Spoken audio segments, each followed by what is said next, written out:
मंदिर का दियारा तेरे नाम से हो उजियारा। मंदिर का दियारा तेरे नाम से हो उजियारा। तेरे नाम की ज्योति जली तो जग में बहती सुखधारा।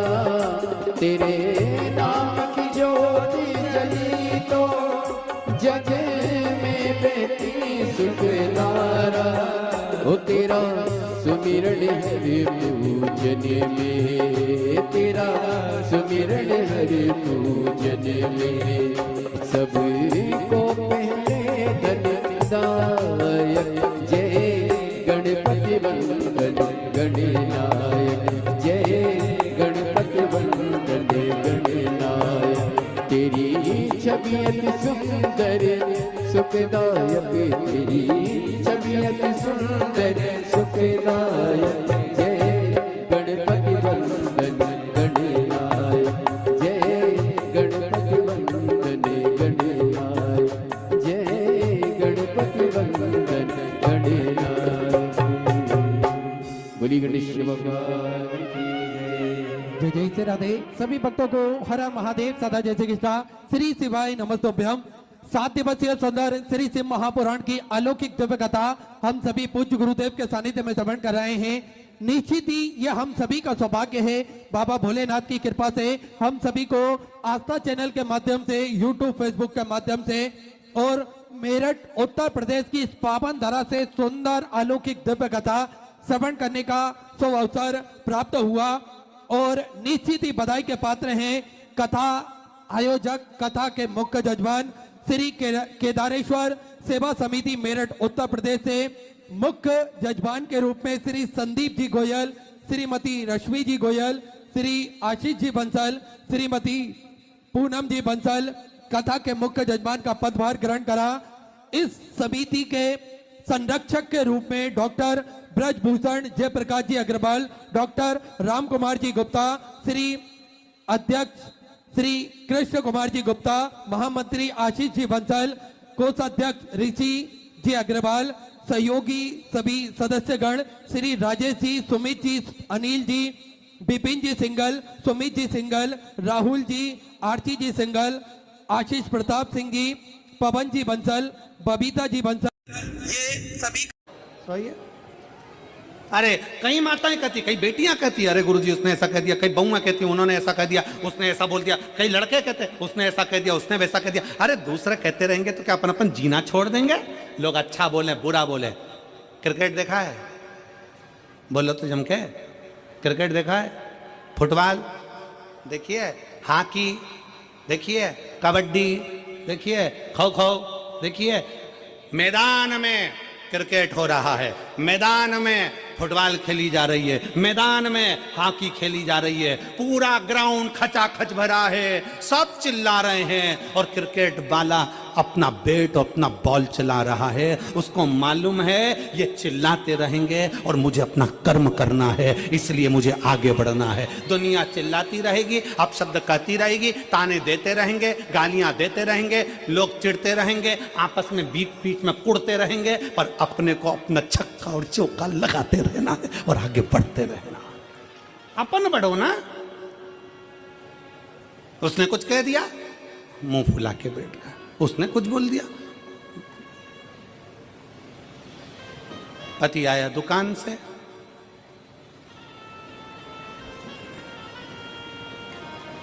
हुआ क्या? माँ उधर मुंह फुला के बैठी, पत्नी उधर मुंह फुला के बैठी। पति समझ गया, रसोई घर में गया, मक्का की रोटी निकाली, सरसों का साग निकाला, खा गया, चुपचाप जाके सो गया। पत्नी ने कहा तुमसे इतना नहीं पूछते बना कि मैं क्यों गुस्सा हूं? पति बोला मैं मम्मी का चेहरा और तेरा चेहरा देखकर समझ गया था तुम दोनों की आपस में कुछ हुई होगी। आग लगे बस्ती में, सियोर वाला कहता है रहो अपनी बस्ती में, खाओ पियो मिठा रही है, प्रेमवश स्नेहवश। पार्वती मैया जानती थी कि शंकर भगवान बिगर विष पिए रह नहीं सकते, विष पिएंगे क्योंकि वो भव है। दूसरे का दुख उनका अपना दुख है, दूसरे की तकलीफ उनकी अपनी तकलीफ है, दूसरे का कष्ट उनका अपना कष्ट है। वो रहेंगे नहीं इसमें। एक पत्र है,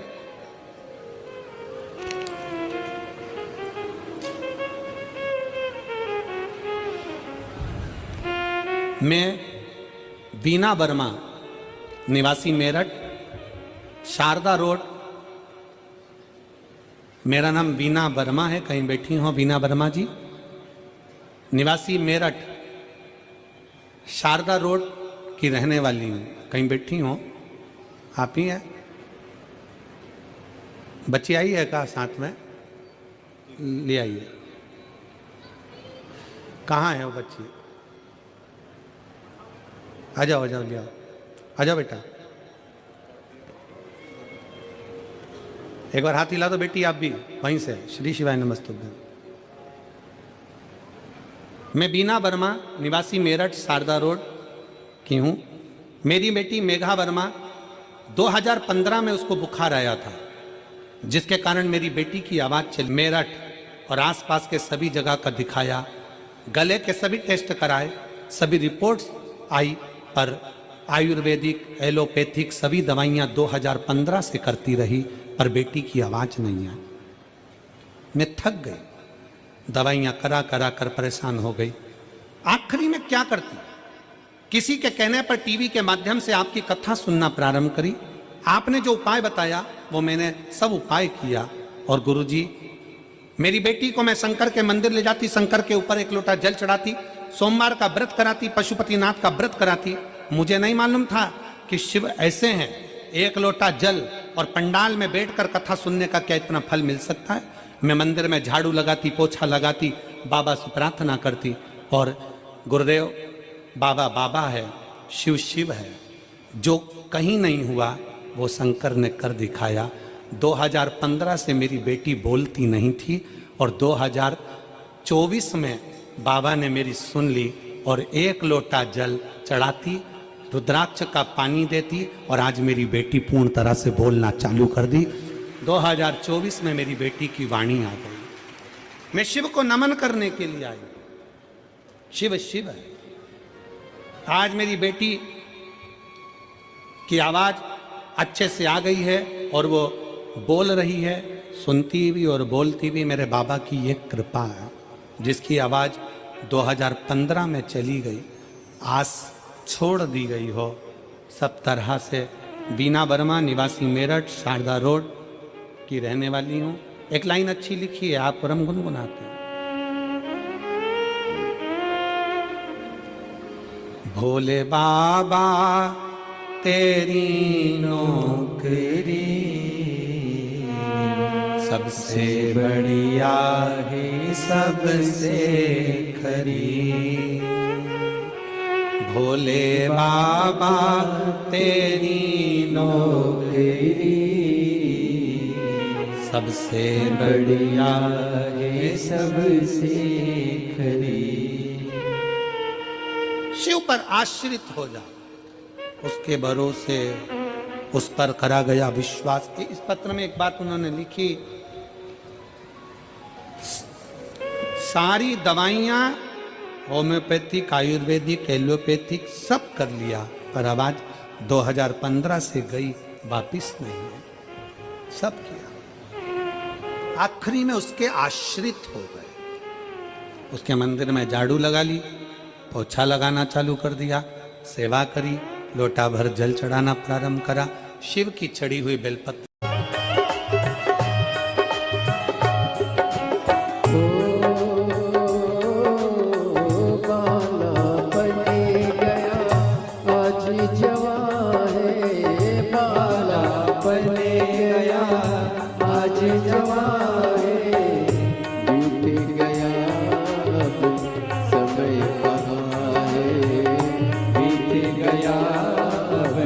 समय कहाँ है।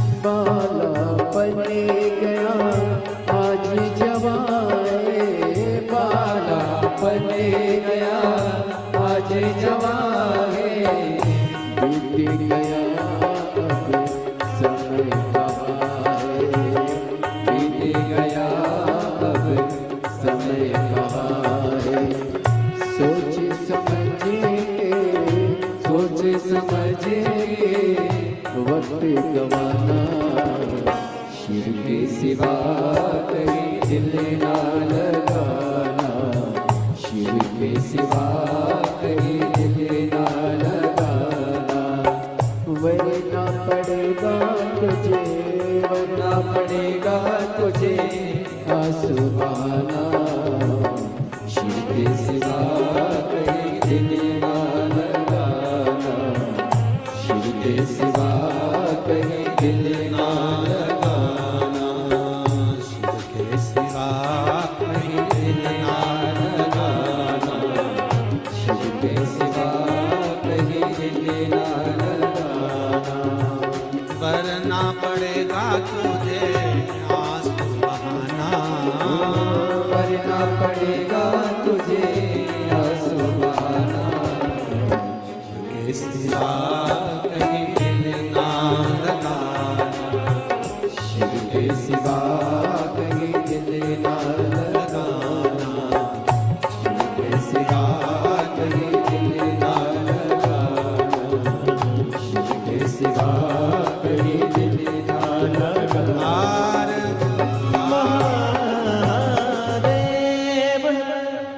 अपने स्थान पर बैठकर भगवान शिव से अपने मन की बात बड़े भाव के साथ दिल से प्रार्थना करिए, भाव से विनय करिए। जहाँ जगह मिले वहाँ बैठो और दिल से बाबा को प्रार्थना करो, दिल से बाबा को विनय करो। बहुत दूर दूर से आप लोग आए हैं और इसी प्रार्थना के लिए लोग कथा के पंडाल में भक्त शिव भक्त पहुंचते हैं।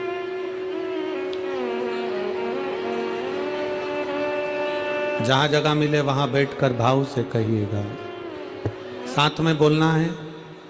आपकी आवाज हम तक, हमारी और आपकी आवाज शंकर तक पहुंचे। दिल से प्रार्थना करें।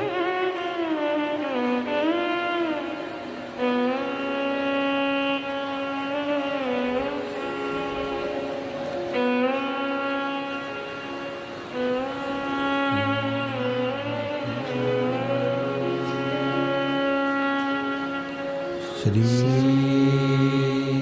शिवाय नमस्तुभ्यं,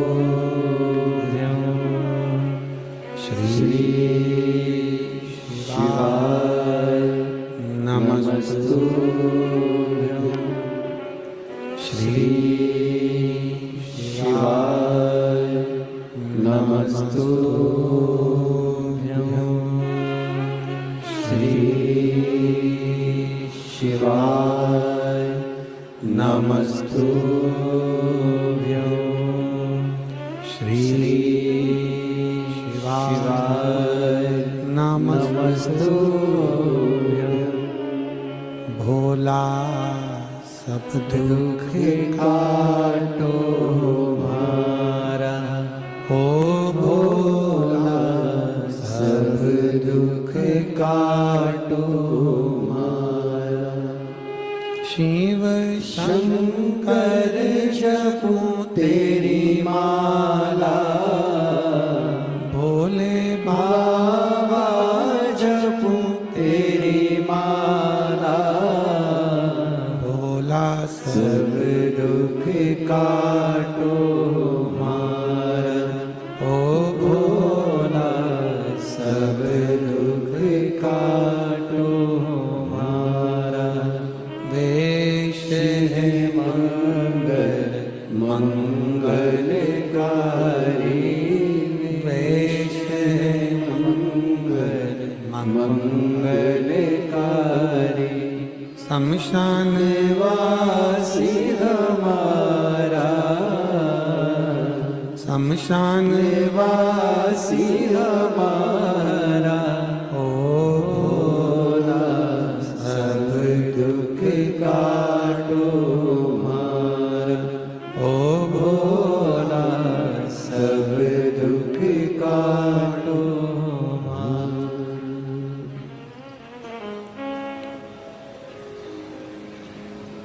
भगवान देवाधिदेव महादेव से अपने मन का भाव व्यक्त करिए। शिव कथा कहती है, शिव जी के सम्मुख में आया हुआ हलाहल विष जहर पार्वती मैया जानती हैं कि शंकर बिना पिए रहेंगे नहीं। क्यों? क्योंकि शिव भव है।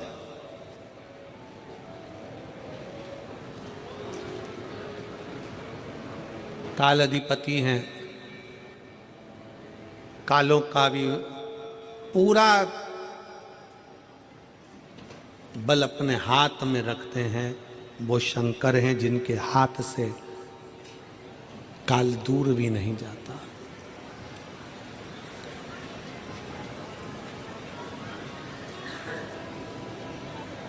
शिव ओघड़ी है, ओघड़दानी है। ओघड़दानी का मतलब मालूम है ना आप लोगों को? ओघड़नाथ का मतलब मालूम है? ओघड़दानी का, ओघड़नाथ का क्या मतलब होता है? व्यक्ति को ऊर्जा प्रदान करना, उसके दुख को हर लेना और उसको कहने की जरूरत ना पड़े, बोलने की जरूरत ना पड़े। जिस भाव से वो मेरे पास आया है, कुछ ना मांगे तो भी जो दिल में सोच कर आया है वो उसको प्रदान कर देना। वो ओघड़नाथ है। बोलो गणनाथ भगवान की हर हर महादेव। उसको ओघड़नाथ कहते हैं। बिना सोचे बिना समझे आया और दिया।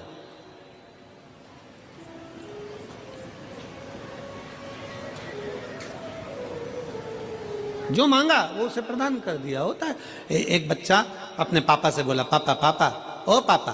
पापा जी बोले, क्या बोले? मुझे डीजे दिला दो। पापा बोले, डीजे का साइकिल दिला दो, बजाऊंगा। पापा बोले, तुझे डीजे दिला दी और तू पूरे दुनिया के लोगों को परेशान करके रख देगा, पूरे मोहल्ले को परेशान कर देगा। बेटा बोला, नहीं पापा, मैं रात को बजाऊंगा, जब सब सो जाएंगे तब डीजे बजाऊंगा। वो ओघड़नाथ है, मेरा शंभू, मेरा त्रिकालदर्शी, मेरा शिव। खुद को दें अनोखा और आरामदायक एहसास जावियो के एयर ब्रा के साथ। ये ब्रा ना मेरा शंकर सदा देने वाला। पार्वती मैया जानती थी, क्योंकि पार्वती को साधारण नहीं है। पार्वती हमारे यहाँ एक पति की पत्नी को धर्म पत्नी कहते हैं। कभी तुमने सुना धर्म पति? सुना किसी ने? नहीं। पत्नी को कहते हैं धर्म पत्नी। धर्म पत्नी का मतलब क्या है? जो पति को धर्म के पथ के ऊपर लेकर जाए, सतमार्ग में लेकर जाए, कथा में लेकर जाए, सत्संग में लेकर जाए, वो धर्म पत्नी है। अब पत्नी को धर्म पत्नी कह सकते हो क्या? साले को धर्मशाला कहोगे? ये समझने वाला विषय भाई। वो साला है तो उसको धर्म लगाकर बोलोगे धर्मशाला? नहीं बोल सकते, कह नहीं सकते। पर केवल एक पत्नी ऐसी है जिसको धर्म पत्नी कहा जाता है, क्योंकि वो खुद के लिए नहीं जीती। एक माँ, एक स्त्री, एक बहन, एक बेटी, एक नारी, एक बहू, एक सास, जितनी बैठी हैं यहाँ पर मेरी जीजियां, जो स्त्रियां यहाँ पर बैठी हैं, जो नारियां यहाँ बैठी हैं, जो माताएं कथा श्रवण कर रही हैं, इन सब का जीवन देखिए। ये अपने लिए नहीं जीती। अगर व्रत भी करती है तो पति की लंबी उम्र के लिए, बच्चों की उन्नति के लिए करती है। अपना घर छोड़कर, अपने बाबुल का, अपने पिता का घर छोड़कर ससुराल में चली जाती है, और ससुराल में भी आधा इधर आधा उधर सोचती है मेरा ये भी घर है, मेरा वो भी घर है। परंतु मायके में रहती है तो लोग कहते हैं तू पराई है, और ससुराल में पहुंच जाती है तो लोग कह देते हैं पराई घर से आई। काय का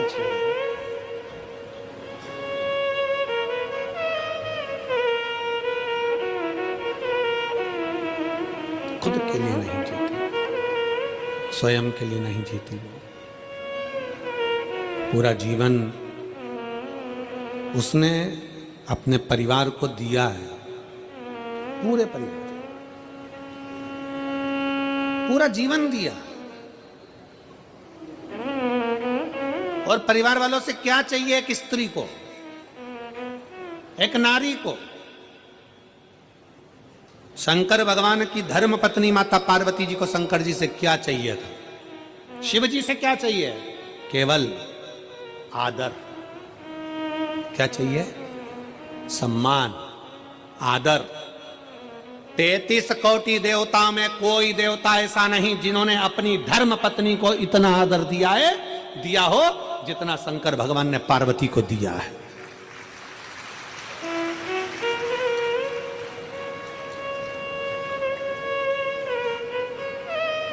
कौन से देवता जिनकी पत्नी चली गई और वो रोए हों? कौन से देवता जिनकी पत्नी चली गई और तांडव मचा दिया हो? कौन से देवता जिनकी पत्नी चली गई और कंधे पर डालकर अपनी पत्नी के शव को भी तांडव मचा कर रख दिया हो? कितना प्रेम करते थे शंकर सती से कि कंधे पर शव डालकर उसका तांडव मचा कर रख दिया और अपनी पत्नी को ऐसे समाप्त नहीं होने दिया। शक्तिपीठ के रूप में आज भी भारत में विद्यमान कर रख दिया। क्या चाहिए स्त्री को?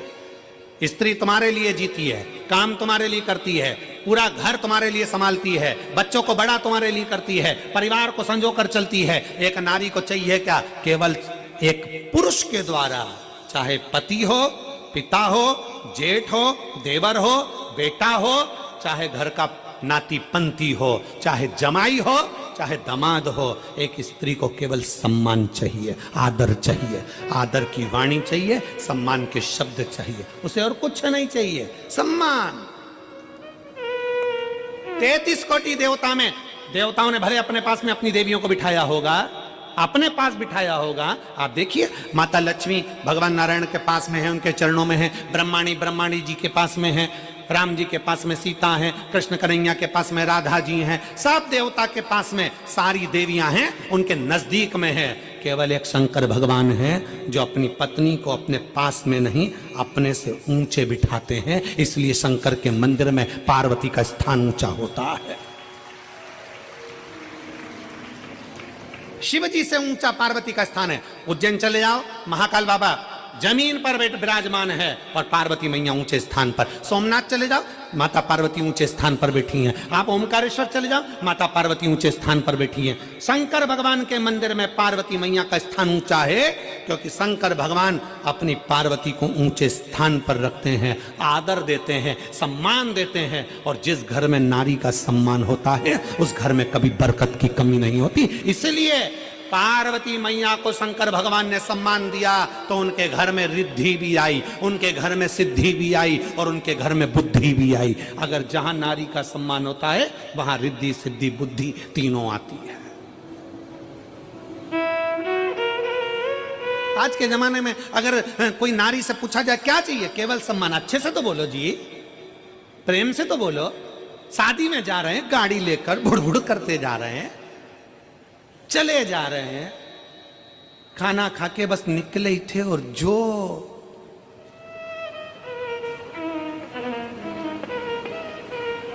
जो माचिस लगी। और किस बात के लिए?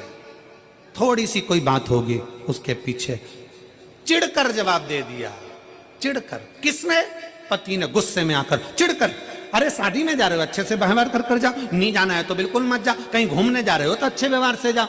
मालूम पड़े पति ऐसा चल रहा, पत्नी उधर चल रही, बेटा उधर चल रहा, तो क्यों आए घूमने, क्यों गए शादी में? व्यवहारिकता, प्रेम। अभी कथा कह रही थी वस्तु और व्यवहार में सबसे ज्यादा जरूरी है, जम के बोलो, व्यवहार। तुम भले उसको चांदी की थाली में रोटी मत खिलाओ पर चांदी जैसे बोल तो बोलो रे, सम्मान के शब्द तो बोलो रे, इज्जत के बाणी तो बोलो। व्यवहारिकता खत्म।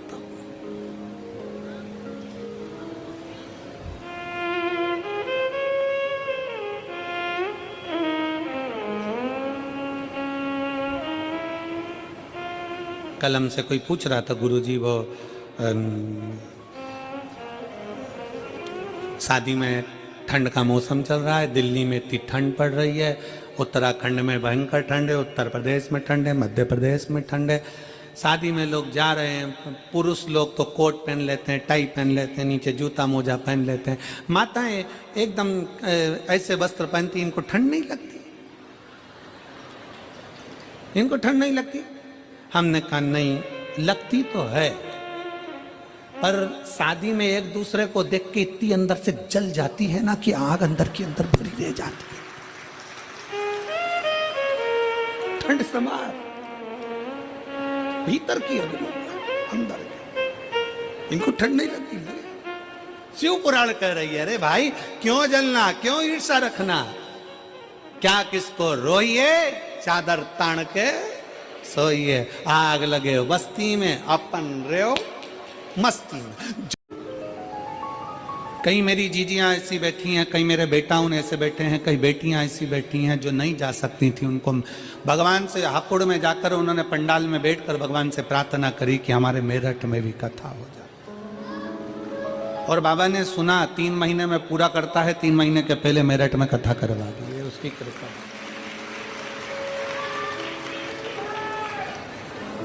ये उसकी उदारता, ये उसकी कृपा, ये उसकी करुणा है। और गोयल जी, बंसल जी आपको इस चीज के लिए साधुवाद देते हैं कि धन तो दुनिया के पास में ढेरों की मात्रा में होता है, पर उसका धन सतमार्ग में नहीं लग पाता। आज आपको इस चीज की बधाई है कि आपने अपने धन का सदुपयोग करा और इतने जनमानस के चेहरे पर प्रसन्नता लाता है। केदारेश्वर समिति, इसके अध्यक्ष, इसके उपाध्यक्ष, इसके सचिव, महामंत्री, इसके जितने भी पदाधिकारी गण हैं, उनको बहुत साधुवाद।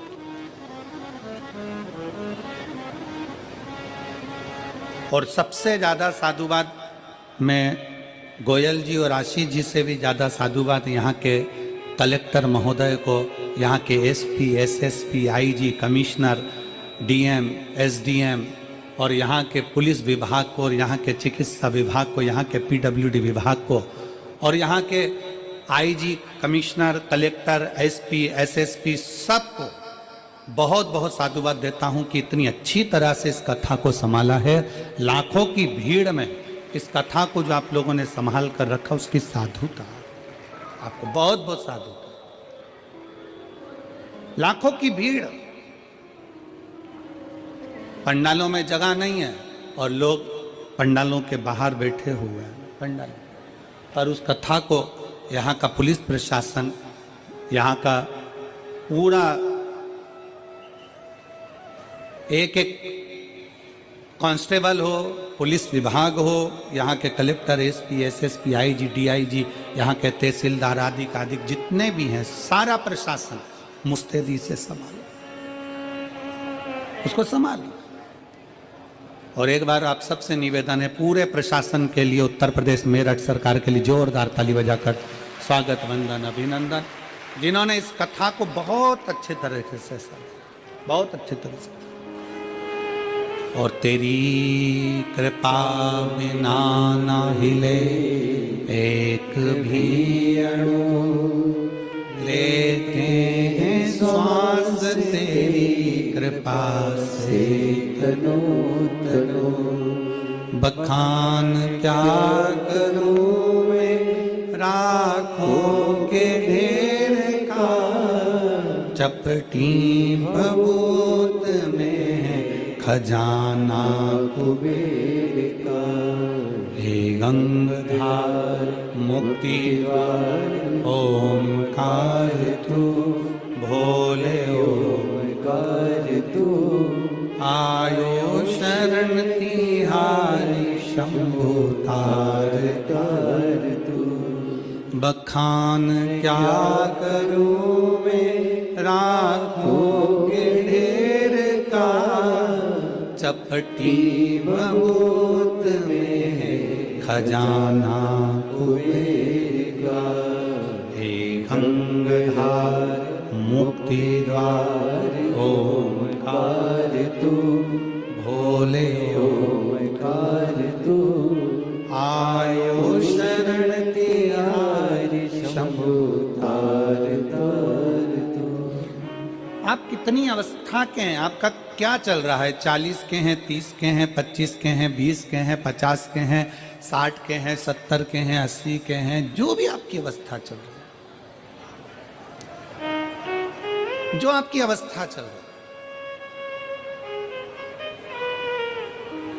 आपकी अवस्था में व्यवहार की बहुत जरूरत है।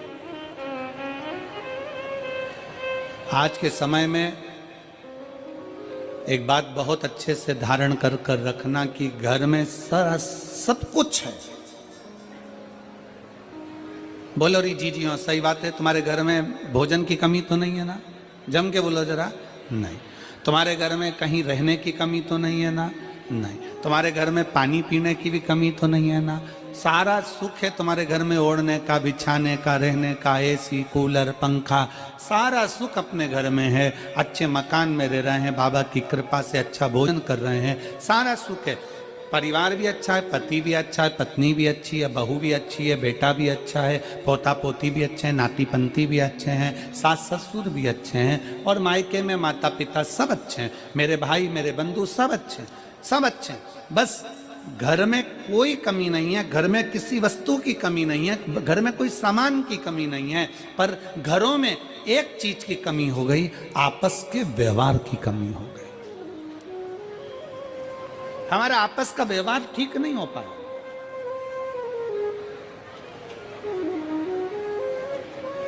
हम व्यवहार से दूर होते चले गए। और शिव पुराण कहती है अपने व्यवहार को प्रबल बनाना है।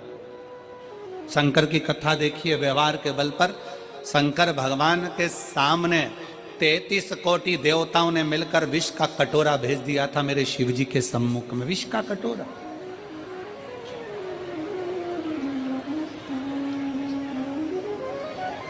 मेरे बाबा के सामने एक विष का कटोरा आ गया, शंकर जी के सम्मुख में विष का कटोरा।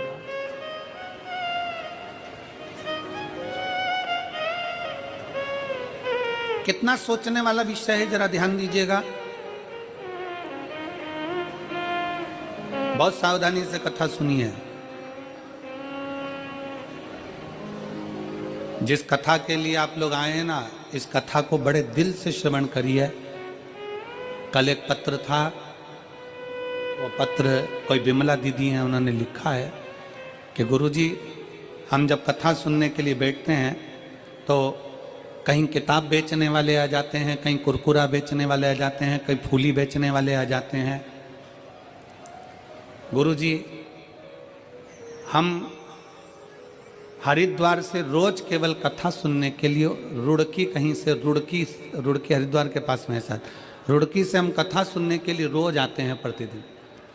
हमारा 1000-2000 रुपये रोज का खर्च होता है, पर उसके बीच में भी ये लोग इतना सामान, किताब बेचने वाले, कहीं सामान बेचने वाले आते रहते हैं, तो हमारी कथा चूक जाती है और हम बड़ी आस से कथा सुनने के लिए आते हैं। मेरा आप सबसे निवेदन है, जितने किताब बेचने वाले हों, जितने सामान बेचने वाले हों, आपसे भी निवेदन है, जितने लोग बैठे हुए कथा में, अगर कोई बेचने वाला आए, उसका हाथ पकड़कर उसको बाहर निकाल कर कहना, भैया कथा सुनने थे, रोड पे जाके बेचो, पर कथा श्रवण करना। जितने दिल से सुन सकते हो, जितनी ये झोली तुम भर सकते हो, उतना बटोर लो इसको। जितना दिल लगा सकते हो बाबा से, उतना दिल लगा लो तुम, जितना लगा सकते। कहीं किस्मत होगी आपकी और हमारी, कहीं सौभाग्य होगा आपका और हमारा, जो आप और हम इस कथा को श्रवण करने के लिए बैठे हैं। और ना जाने कितने तो टीवी के सामने बैठे बैठे भगवान से प्रार्थना कर रहे हैं, हमको भी पंडाल में बुला लेता, हम भी कथा श्रवण कर लेते, हमें भी यहाँ आमंत्रित कर लेता, हम भी पहुंच जाए। कितने तरस रहे।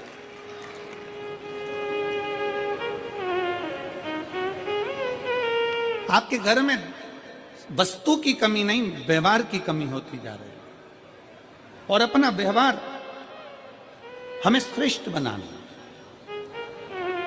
शंकर जी की कथा कहती है, शिव जी के सामने 33 कोटि देवताओं ने मिलकर विष का कटोरा लाकर रख दिया। विष का कटोरा भगवान शंकर के हाथ में दे दिया, ये विष है। ये विष।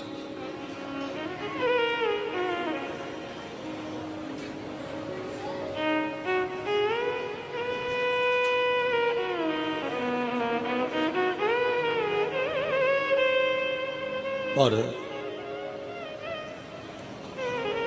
सबसे पहले जब विष शंकर जी के पास में आया तो पास में नंदी बैठे हुए थे।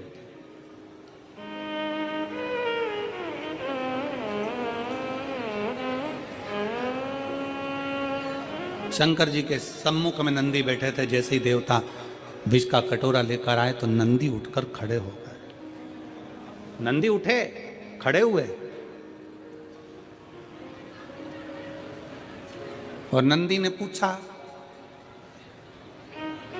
ये क्या है, इसमें, इस पात्र में क्या है, इस पात्र में है क्या? आप सबको मालूम होगा, आप सबके स्मरण में होगा कि शंकर भगवान को जब धतूरा चढ़ाया जाता है, धतूरा देखा है आप लोगों ने? जम के बोलो जरा, देखा है? तो कांटे कांटे होते हैं।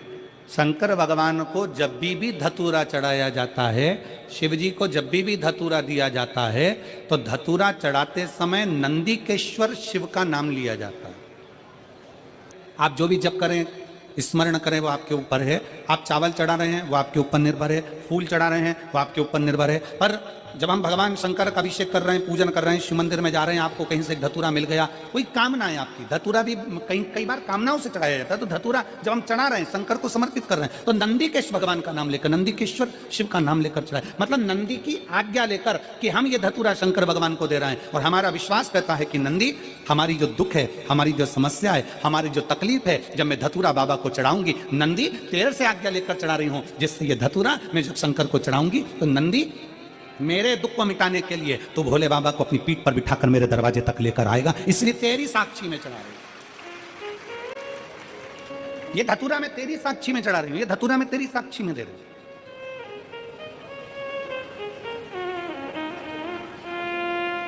ये मैं तेरे विश्वास पर, तेरे भरोसे पर दे रही हूं। एक पत्र है,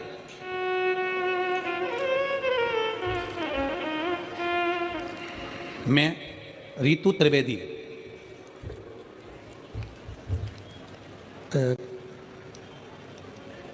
नाम आप लोग पढ़ के बता देना क्या लिखा है, तो हम बोल देंगे, ठीक है? मैं रीतु त्रिवेदी, पत्र में मो चौक अमरोहा,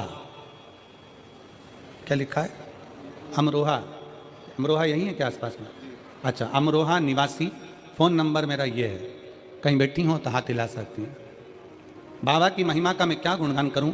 पति अमरदीप शर्मा को लीवर सिरोसिस हो गया था, जिसकी वजह से पेट में पानी भर गया था, तिल्ली बढ़ गई थी, हार्निया हो गया था, पीलिया हो गया था। हमने अमरोहा के 4-5 बड़े बड़े डॉक्टरों को दिखाया, उन्होंने कहा ठीक होने का कोई चांस नहीं दिखता, कोई लीवर बिल्कुल खराब हो गया है, इनकी सेवा करो, क्योंकि हाथ पैर में बहुत ज़्यादा सूजन आ गई है। इनका इलाज लीवर ट्रांसप्लांट ही करना पड़ेगा, जो दिल्ली में है। मैंने सोचा हमारे पास तो पैसे ही नहीं हैं। अमरोहा मुरादाबाद 3 महीने में जो पैसे थे वो लग गए। सब रिश्तेदारों के फ़ोन उठाना बंद कर दिया। मैंने बाबा से प्रार्थना की, बाबा क्या मेरी लाज नहीं रखोगे? मैं क्या हो गया? मैंने तो आपको जल चढ़ाना प्रारंभ कर दिया, क्या गलती हो गई बाबा? तब हम उनको दिल्ली के ILMBS हॉस्पिटल में लेकर गए। तबीयत ज़्यादा खराब हो गई, उनका ट्रांसप्लांट करना पड़ेगा, ये दिल्ली के हॉस्पिटल में बोल दिया गया, ILBS में बोल दिया गया। इसका खर्चा लगभग 50 से 60 लाख का आएगा। हमारा पास इतना धन नहीं था, फिर करें तो करें क्या? हमने भी बाबा का नाम लेकर कह दिया कि कहीं से भी पैसे की व्यवस्था करेंगे, आप तो ऑपरेशन की तैयारी करो। अब ट्रांसप्लांट करने के लिए लीवर की जरूरत पड़ेगी, कहाँ से दोगे? रिश्तेदारों की मदद नहीं मिल रही। बाबा के भरोसे पर 1 लोटा जल शिव को समर्पित कर बाबा से विनती करी, और विनती करी बाबा से, और सब दूर हमने फ़ोन किया पर कोई चांस नहीं लगा। आखिरी में करें तो करें क्या? क्या चीज़ हो मेरे पास में नहीं, सोचती हमारे पास तो क्या है, कुछ भी नहीं। जब मेरे पास में जब कुछ भी नहीं, तो बाबा पर आश्रित होकर 1 लोटा जल समर्पित कर बाबा को विनय कर दी। और गुरुदेव मैं क्या वर्णन करूं, लीवर तो बदलना था, कक्ष में भी लेकर चले गए, पर 9 नवंबर 2023 को भर्ती करा। 10 नवंबर को उनका ऑपरेशन होना चालू हुआ। ऑपरेशन के लिए लेकर गए तो जांचें पूरी चालू हो गई और जांच करने पर वापिस बाहर आकर डॉक्टर बोले कि इनका लीवर डैमेज नहीं है, लीवर ने काम करना प्रारंभ कर दिया। अब हमारे पास में तो पैसा नहीं, तब डॉक्टर ने कहा काउंटर पर जाओ और तुम्हारा पूरा हिसाब बना लो। काउंटर पर पहुंचने पर हिसाब बनाया तो हिसाब में भी 1 रुपया देने का नहीं निकला। मैं बाबा को यहाँ धन्यवाद देने के लिए आई हूँ। कहीं बैठी हो रितु त्रिवेदी, अमरोहा निवासी, कहीं बैठी हो तो आ सकती हैं बेलपत्र लेने के लिए। शिव तत्व की प्राप्ति इसी को कहते हैं।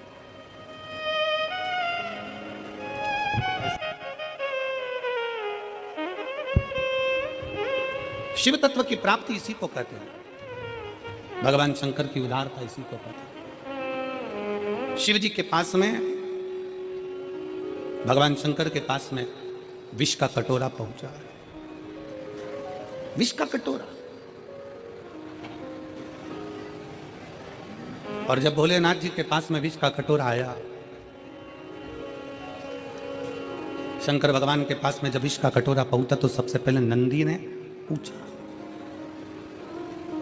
सबसे पहले नंदी पूछ रहा है। नंदी ने विचार किया, क्या है इसमें? कहा, देवताओं ने कहा इसमें विष भरा हुआ है, विष भरा विष। हाँ। किसके लिए लेकर आयो? कौन पिएगा ये? देवताओं ने कहा ये विष हम भगवान शंकर के लिए लेकर आए। शिव पिएंगे? हाँ।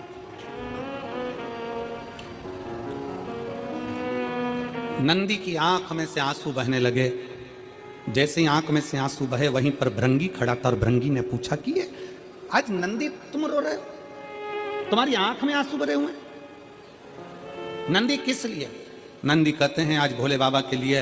दुनिया के लोग, कोई बेलपत्र लाता है, कोई जल लाता है, कोई दूध लाता है, कोई सामग्री लाता है, पर आज मेरे भोले बाबा के लिए विष आया।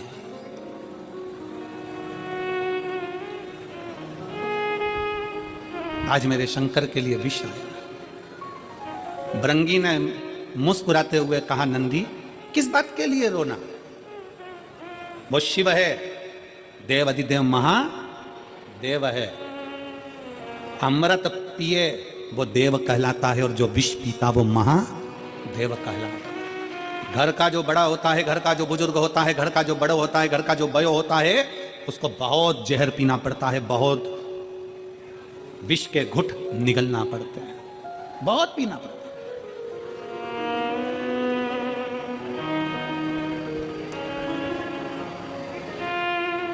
दुख झेलना पड़ता है। घर का बड़ा जो होता है ना, घर का जो बुजुर्ग होता है, मेरा सभी माताओं से निवेदन है, मेरे घर के बुजुर्गों से निवेदन है, मेरे सम्मुख में बैठे हुए माता पिताओं से निवेदन है कि एक बात अपने भीतर उतार लो। तुम्हारे सिग्नेचर तुम्हारे ऑफिस में नहीं चलते, चलते हैं? अरे जम के तो बोलो नहीं। 60 के बाद तुम्हारे सिग्नेचर तुम्हारे ऑफिस में नहीं चलते तो तुम अपने घर में क्यों चलाते हो? 60 के बाद अपने भीतर एक बात अंदर उतार के रखो कि 60 के बाद मुझे ऐसे रहना है जैसे अपने घर में एक बच्चा रहता है, सबसे व्यवहार बनाकर, सबसे प्रेम रखकर, किसी को टोकना नहीं है, किसी को अपशब्द कहना नहीं है, किसी को ताने देना नहीं है, अपनी चिड़चिड़ प्रवृत्ति, अपने भीतर का क्रोध, अपने भीतर का चिड़चिड़पन मुझे आज कथा के पंडाल में छोड़ देना है और घर जाऊंगी तो ऐसी जाऊंगी जैसे निर्मल हृदय से जाते हैं। अपने क्रोध को घर पर छोड़ दो, अपने क्रोध को पंडाल में छोड़ दो, अपने भीतर की जो चिड़चिड़ प्रवृत्ति है, जो अहंकार है, जो क्रोध है, जो हमारे भीतर का क्रोध समाया हुआ है, वो फेंक दे। और हम क्या करते हैं?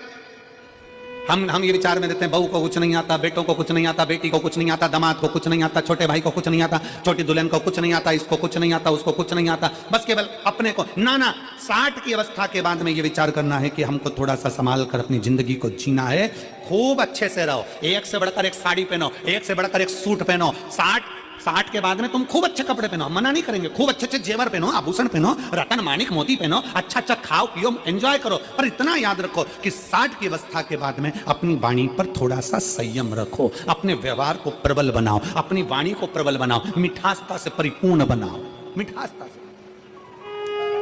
आज के जमाने में सबसे बड़ी बीमारी एक ही है, वो है शुगर की बीमारी। कौन सी बीमारी? जम के बोलो जरा। शुगर की बीमारी। पहले के समय में मेरी बुजुर्ग माताएं बैठी हैं, यहां पर जितनी बुजुर्ग माताएं हैं उनसे पूछना कि पहले के समय में शुगर होती थी क्या? जम के बोलो जरा। नहीं, पहले के समय में चाय इतनी मीठी पीते थे कि होठ चिपक जाते थे, और चाय पी के सो जाते तो चींटी चिपक जाती थी। बोलो सही है कि गलत है? और इतनी सी चाय पीते थे क्या? हाफ कप पीते थे क्या? नहीं।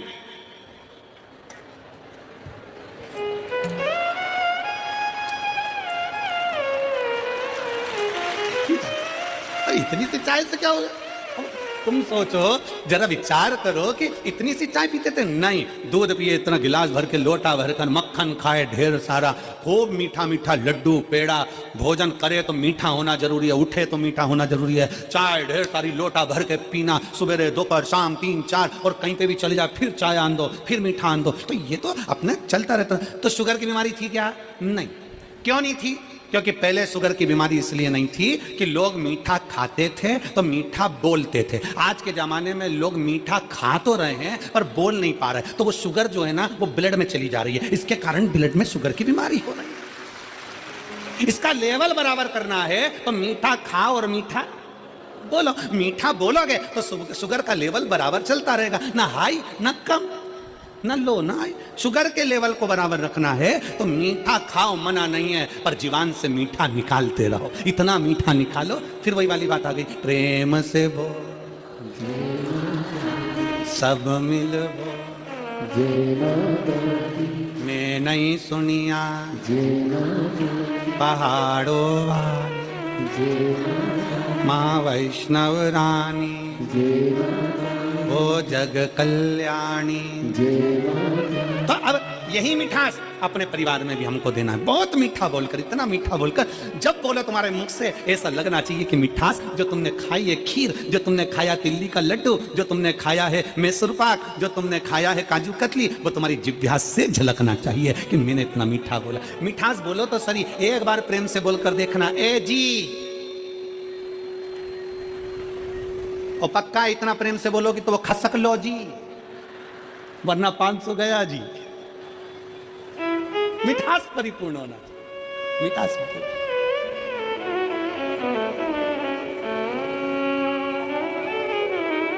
इस प्रेम की वाणी को बढ़ाना है। नंदी और नंदी के मन में भाव आया, नंदी रो रहे हैं, रो रहे हैं। भृंगी ने कहा क्यों रोना, घर का जो बड़ा है ना, घर का जो बुजुर्ग है ना, घर का जो बयो है ना, वो विष बहुत पीता, बहुत पीता। आप बहुत बुढ़ापा आए ना तो बहुत अच्छी जिंदगी जियो, मना नहीं है, बस इतना जरूर याद रखो कि अपनी वाणी में, व्यवहारिकता में कमी मत आए, बहुत खुश होकर जियो। और मेरा बहुओं से निवेदन है, बेटियों से निवेदन है, आपकी भी व्यवहारिकता में और आपकी भी वाणी में कमी मत आने देना। क्यों? क्योंकि एक सीरियल पहले चला था, सास भी कभी बहू थी।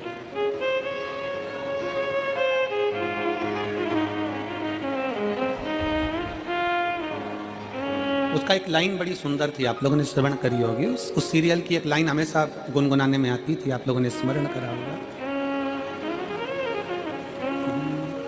क्या तूने पाया है, क्या तूने खोया है, क्या तेरा लाभ है, क्या हानि, क्योंकि यहीं से बैकुंठ को जाना है। शिव शंकर एक ठिकाना है, कर ले भोले का भजन, क्योंकि यहीं से बैकुंठ को जाना है। शिव शंकर एक ठिकाना है, अंतिम बिंदु है आत्मा, शंकर की शरणागत। बच्चा हो ना, उसको भी मीठा बोलना सिखाओ। बड़ा हो तो वो भी मीठा बोलना सीखे, बुजुर्ग हो वो भी मीठा बोलना सीखे।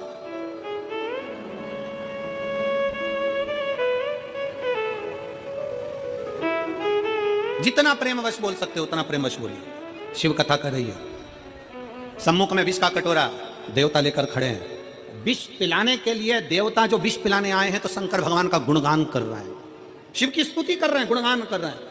शंकर भगवान तो ऐसे हैं, शंकर भगवान तो वैसे हैं, शंकर भगवान तो ये कर दे, शंकर भगवान तो वो कर दे। सारे देवता 33 कोटि देवता शंकर भगवान का गुणगान कर रहे हैं, क्योंकि शंकर जी विष पीने के लिए कटोरा सामने। सावधान मेरठ, सावधान।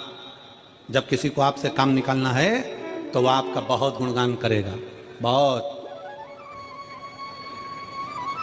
जब किसी को आपसे काम निकालना है बहुत गुणगान करेगा, और काम निकला तो गुणगान करेगा नहीं, कि कोई कुछ बोलेगा नहीं।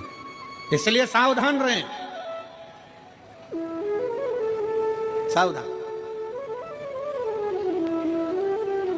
कोई बहुत ज्यादा प्रशंसा करे ना आपकी, बहुत ज्यादा प्रशंसा करे तो हाथ जोड़ लिया करो और अपने भीतर जो भगवान बैठा है ना उस शंकर को धन्यवाद दिया करो। ये प्रशंसा मेरी नहीं है बाबा, ये प्रशंसा तेरी है, क्योंकि कथा तू करा रहा है, कथा तू सुन रहा है, कथा तू बोल रहा है। मैं सुन भी नहीं रहा, मैं करा भी नहीं रहा, और मैं बोल भी नहीं रहा। ये सब कुछ तेरा, मेरा है ही नहीं कुछ।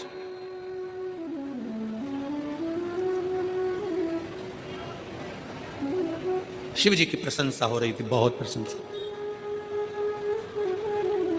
करके बैठे हुए थे। मां पार्वती मैया का आगमन हुआ। माता पार्वती जी का आगमन हुआ और देखा कि देवता बड़ा मीठा बोल रहे हैं, बड़ा मीठा। और बोलो मीठा, मीठा बोलने के लिए तो हमारा शास्त्र भी कहता है कि जितना बन सकता है उतना मीठा बोलिए, जितना प्रेम से बोल सकते हो उतना प्रेम से बोलिए। हमारा शास्त्र भी वर्णन करता है। और मनुष्य का शरीर मिलाई काय के लिए है कि अच्छा खाओ और अच्छा, जम के बोलो जरा, अच्छा खाओ और अच्छा बोलो। वो एक बचपन में हम हमारे बच्चे लोगों को पढ़ाते थे, तो बचपन में एक पोयम चलती थी, मिट्टू मिट्टू तोता डाली ऊपर सोता, हरी मिर्ची खाता। इधर चलती है कि नहीं चलती है? अरे बोलो तो जम के चलती है, छोटे छोटे बच्चों को याद होगी। मिट्टू मिट्टू तोता डाली ऊपर सोता, हरी मिर्ची खाता, राम राम बोलता। कितना ज्ञान की पोयम है कि मिट्ठू तोता कड़वी मिर्ची खाकर, तोता इतनी तीखी मिर्ची खाकर भी भगवान का नाम ले लेता है। तोता इतनी कड़वी मिर्ची खाकर, इतनी तीखी मिर्ची खाकर भी मीठा बोल लेता है। और इंसान इतना मीठा खाने के बाद भी 24 घंटे मुंह से इतनी गाली बोल लेता है। और गाली की भी कैपेसिटी हो, नई नई वेराइटियों की, नई नई डिजाइन की।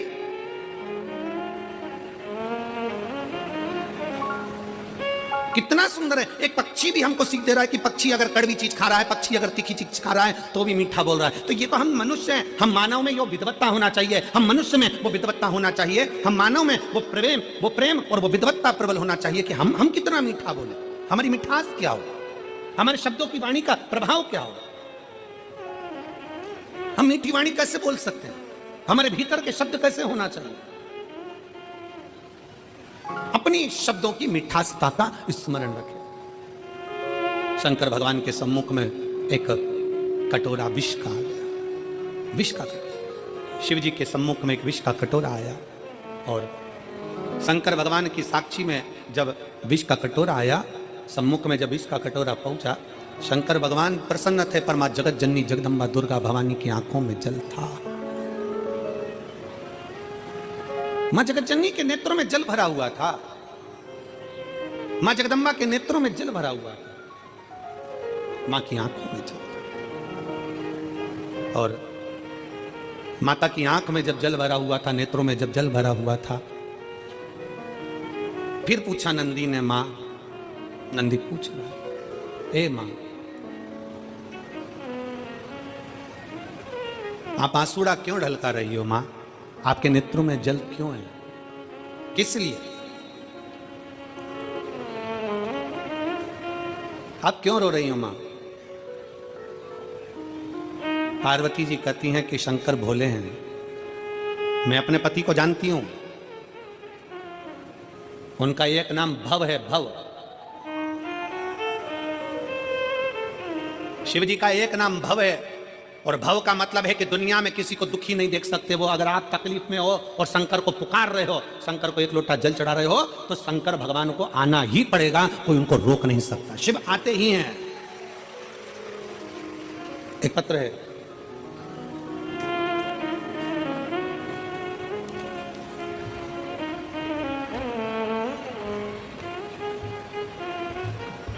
मेरा नाम पुष्पा गंगवार, मेरे पापा का नाम श्री हेमराज गंगवार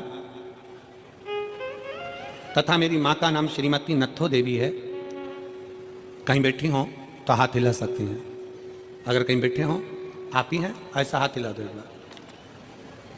आ जाइए, एक बेलपत्र ले जाओ, आ जाओ। वापिस हाथ हिलाओ एक बार।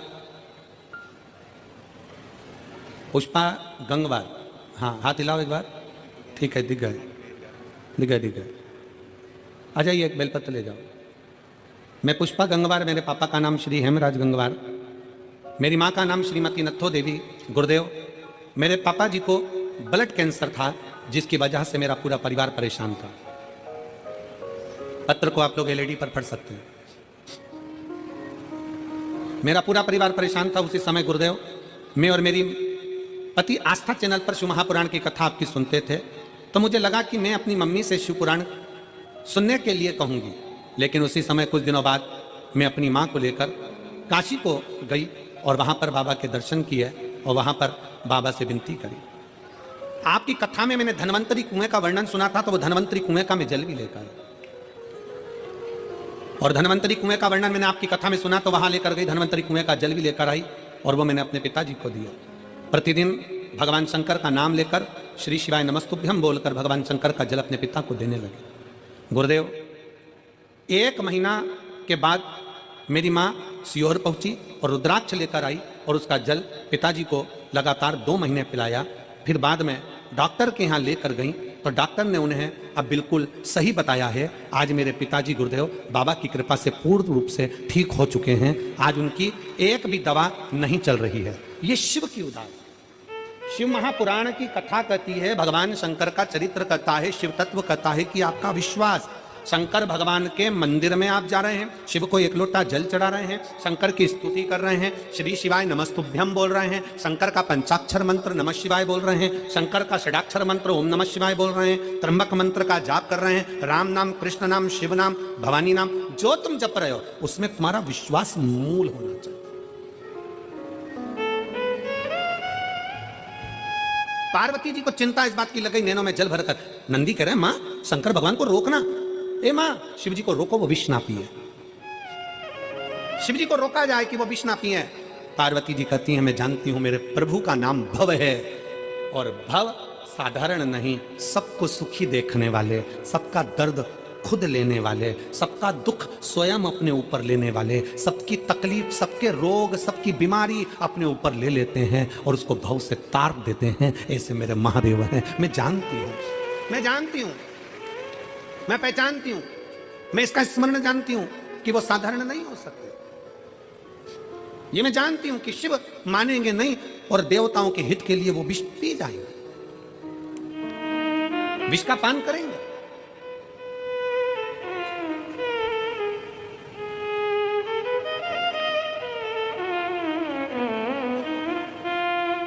मेरी जीजियों, मेरे जीजाओं, मेरी माताओं, मेरे भाई बेटियों, बेटाओं, आप लोग कथा में आए हो ना,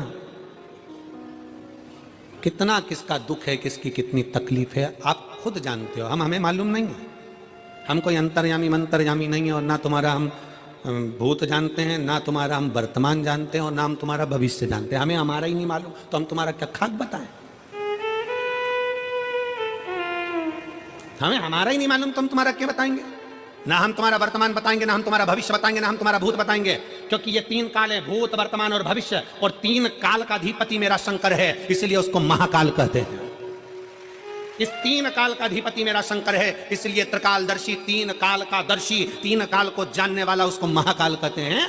हम आपका ना भूत जानते हैं, ना वर्तमान जानते हैं, ना भविष्य जानते हैं। इसलिए आपसे हाथ जोड़कर निवेदन है, हमारे चक्कर में मत पड़ना, पर इतना याद रखना उस महाकाल के चक्कर में पड़ जाना, तीनों काल क्लियर हो जाएंगे।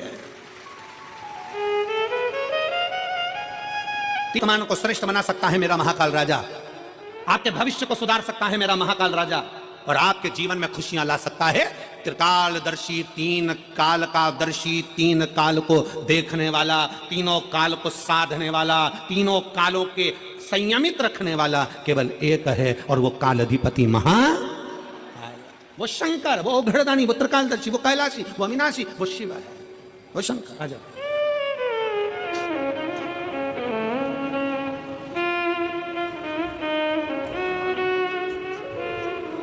पुष्पा गंगवार,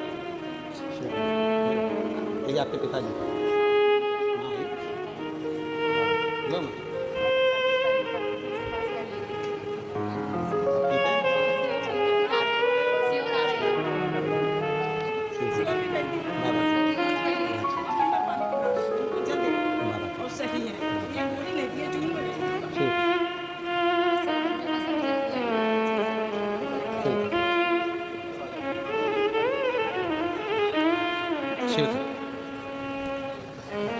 दीदी कह रही हैं जब से सीहोर से आई हूँ रुद्राक्ष का जल दे रही हूँ, डॉक्टर ने भी गोलियां देना बंद कर दिया और कह दिया बिल्कुल आराम है, एक भी गोली की जरूरत नहीं है, कैंसर से मुक्त है। ये शिव तत्व है, ये शंकर। एक विश्वास, शंकर को भव कहा गया, शंकर को भव, शंकर को भव। इसीलिए आप लोगों को बारंबार स्मरण में लाते हैं कि शिव के सिवा कहीं दिल ना लगाना, शिव के सिवा कहीं दिल ना लगाना, वरना पड़ेगा तुझे आंसू बहाना, वरना पड़ेगा तुझे आंसू बहाना। आप शंकर की भक्ति में अगर डूबे हो, शिव का एक नाम है भव। भव का मतलब है सबको सम देखना, सबको श्रेष्ठ देखना, सबको सुखी देखना, सबका कल्याण करना, सबको उत्तमता में देखना। किसी का रोग है अपनी ओर खींच लेना, किसी की तकलीफ है अपनी ओर खींच लेना, किसी को कष्ट है अपनी ओर खींच लेना। शिव महापुराण की कथा कहती है जब हम भगवान शंकर के मंदिर में एक लोटा जल चढ़ाने के लिए आतुर होते हैं, शंकर के मंदिर में एक लोटा जल लेकर जब अपने घर से निकलकर शंकर के मंदिर तक पहुंचते हैं, हमारे भीतर के ना जाने कितने कितने पाप, कितने कितने कष्ट, कितने कितने रोग, कितनी कितनी बीमारियां अपने आप मिट जाती है।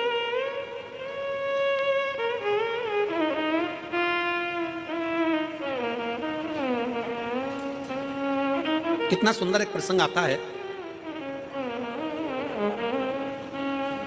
घर का माहौल ठीक करने में सबसे बड़ी जवाबदारी होती है घर के पितरों की। किनकी? जम के बोलो जरा, पितरों की। पितर कौन? जो प्राण छोड़कर चले गए, जो गए। घर के माहौल को ठीक करने में सबसे बड़ी जवाबदारी होती है पितरों की, सबसे बड़ी जवाबदारी है पितरों। पितर जब 16 दिन श्राद्ध में पृथ्वी पर आते हैं, उनको आर्यमा स्वामी, पितरों के देव आर्यमा स्वामी जब पितरों को कौवे पर बिठा कर लेकर आते हैं और उनको इस भूमंडल पर पितृलोक में से लाकर इस पृथ्वी पर छोड़ते हैं, आपके और हमारे सबके घर के पितर अपने अपने घर में दरवाजे पर खड़े होकर भाग ग्रहण करते हैं। आप भोजन बनाते हो, ब्राह्मण को भोजन देते हो, गाय को देते हो, कुत्ता का भोजन देते हो, कौवे का भोजन देते हो, भूखे को भोजन देते हो, अन्न पानी देते हो, वो पितर लेते हैं। कितने दिन लेते हैं? जम के बोलो जरा, 16 दिन पितरों ने तुमसे अन्न भाग लिया, पानी लिया, भोजन लिया, धूप लिया, ध्यान लिया। 16 दिन तक पितरों ने धारण करा।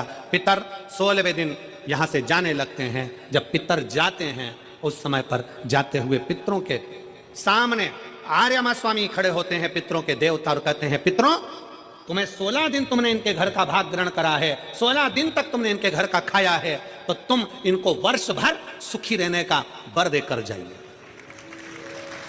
वर्ष भर सुखी रहने का वर देकर जाइए, इनका घर का माहौल ठीक कर कर जाइए, इनके घर की अशांति मिटा कर जाइए, इनके घर में सुख समृद्धि देकर जाइए। ये आर्यमा स्वामी कहते हैं, पितरों के देवता कहते हैं।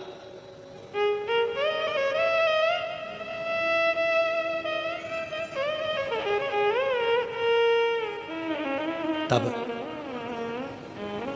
पितर कहते हैं कि हम इनको वर्ष भर का इतना सारा फल नहीं दे पाएंगे, पर एक बात जरूर है, एक बात जरूर है। पितर कहते हैं अगर शंकर साक्षी दे तो हम इनको वर्ष भर का फल देकर जाएंगे। शिव साक्षी दे, शंकर साक्षी दे। इसलिए शिव महापुराण में लिखा है मंगलवार का व्रत कर लो, शुक्रवार का व्रत कर लो, गुरुवार का व्रत कर लो, बुधवार का व्रत कर लो, चतुर्थी का व्रत कर लो। सारे व्रत, दुनिया के जितने व्रत होते हैं, तीज, चतुर्थी, छठ, जितने व्रत करना है कर लो। सारे व्रत का फल देवता कब देते हैं? अगर देवी का व्रत करोगे तो भी शंकर के बिना वो फल आपको नहीं मिल सकता। बृहस्पतिवार का व्रत करोगे तो भी शिव के बिना नहीं मिल सकता। शुक्रवार का व्रत करोगे तो भी शंकर के बिना नहीं मिल सकता। सारे व्रत का फल कब मिलता है? किसी भी देवता का व्रत करो पर फल कब मिलेगा? जब शंकर भगवान की आज्ञा होगी, क्योंकि मृत्यु लोक का देव अधिदेव महादेव है।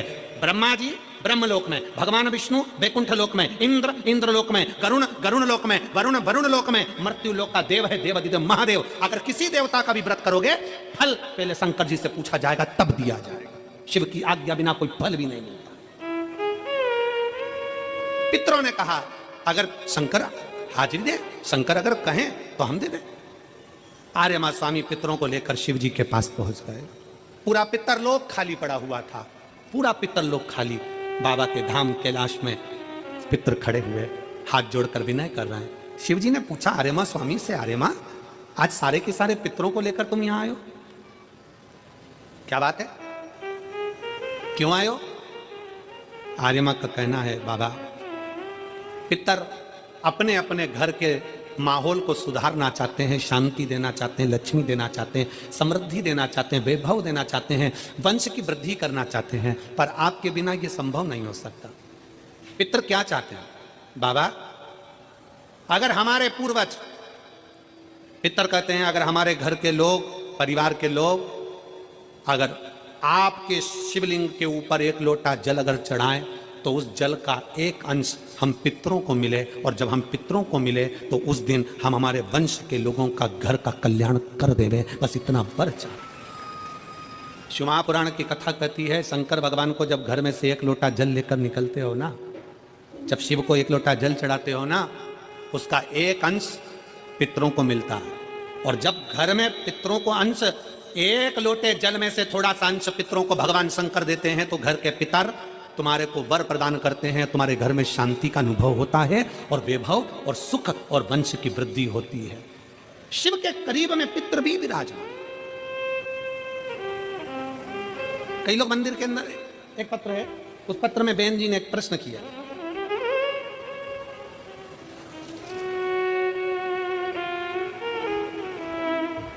मैं संदीप जी गोयल जी को और आशीष जी बंसल जी को धन्यवाद देती हूँ। बहन जी लिख रही हैं कुसुम राजमाला पत्नी कमल राजपाल बी ब्लॉक शास्त्री नगर मेरठ की रहने वाली है। तो उन्होंने लिखा है कि मैं संदीप जी गोयल जी को, आशीष जी बंसल जी को दिल से धन्यवाद देती हूँ जिन्होंने इस मेरठ की धरा पर शिव महापुराण की कथा का आयोजन करवाया। गुरु जी मेरा एक प्रश्न है, हम पंडाल में बैठे हुए हैं, धन्यवाद, कहीं बैठी हो तो हाथ हिलाना। कुसुम राजपाल पत्नी कमल राजपाल बी ब्लॉक शास्त्री नगर मेरठ की रहने वाली है, मोबाइल नंबर ये है, कहीं बैठी हो तो आप ही हैं, श्री शिवानी आ जाओ, एक बेलपत्र ले जाओ, जाइए। मेरा एक प्रश्न है गुरुजी, कथा के पंडाल में बैठकर कथा सुन रहे हैं, आपसे एक प्रश्न कर रहे हैं, कोई गलती हो तो क्षमा करिएगा। गुरुदेव प्रश्न यह है कि हमने सुना है कि हरि और हर अर्थात विष्णु और महादेव दोनों एक है, क्या यह सत्य है? मेरा दीदी से निवेदन है, हरि और हर में कोई अंतर नहीं है, दोनों एक ही हैं, दोनों एक है। गुरुजी क्या मैं हरि के लिए तुलसी की माला और हर के लिए रुद्राक्ष की माला पहन सकती हूं? शिव महापुराण की कथा में हमने बहन पहले भी वर्णन किया कि तुलसी और रुद्राक्ष दोनों आप अपने गले में धारण कर सकते हो। शंकर हरि हर का रूप है, वो कृपा बरसाता ही है। कोई अगर आपसे कह दे कि रुद्राक्ष पहनने वाला तुलसी नहीं पहन सकता, कोई आपसे कह दे कि तुलसी पहनने वाला रुद्राक्ष नहीं पहन सकता, समझ लेना केवल आपको पागल बना रहा।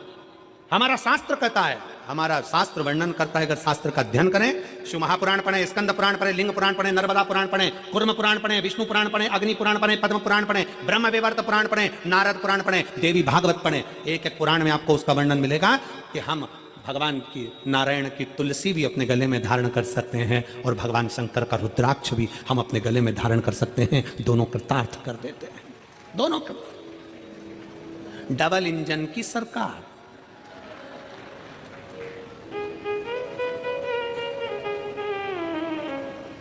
डबल इंजन दोनों है, भगवान नारायण भी। और फिर निवेदन है,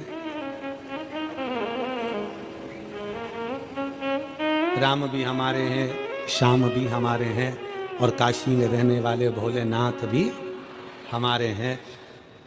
सनातन धर्म में बस सबसे बड़ी खूबी इसी चीज की है कि तुम राम भजो, कृष्ण भजो, शिव भजो, भवानी भजो, तुम्हारी मर्जी पड़े जिस देवता को भजो, पर निवेदन इतना सा है कि किसी और धर्म को मत भजो।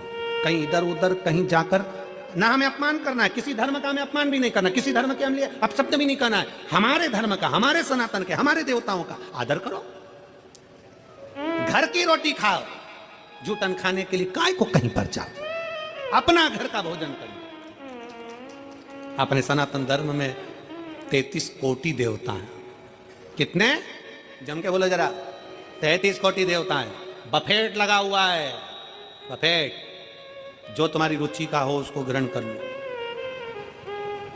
जो तुम्हें अच्छा लगे। राम, कृष्ण, शिव, भवानी, दुर्गा आदि आदि देवताओं का जो भजन आ जाए, जो भजन आपसे बन जाए वो स्वीकार करो। इसलिए शिव कथा कहती है महाराज, शिव के सिवा कहीं दिल ना लगाना, शिव के सिवा कहीं दिल ना लगाना। बनना पड़ेगा तुझे, बनना पड़ेगा तुझे आंसू बहाना। दोनों हाथों से शिव के सिवा कहीं दिल ना लगाना, शिव के सिवा कहीं दिल ना लगाना। करना पड़ेगा तुझे आंसू बहाना, भरना पड़ेगा तुझे आंसू बहाना। शिव के सिवा कहीं दिल ना लगाना।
बोले विश्वनाथ भगवान की जय, महाकालेश्वर भगवान की जय, ओंकारेश्वर भगवान की जय, बेलकेश्वर महादेव की जय, ओघड़नाथ भगवान की जय, कुबरेश्वर महादेव की जय। हर हर महादेव, हर हर महादेव, हर हर महादेव। हर काशी विश्वनाथ ओगड़दानी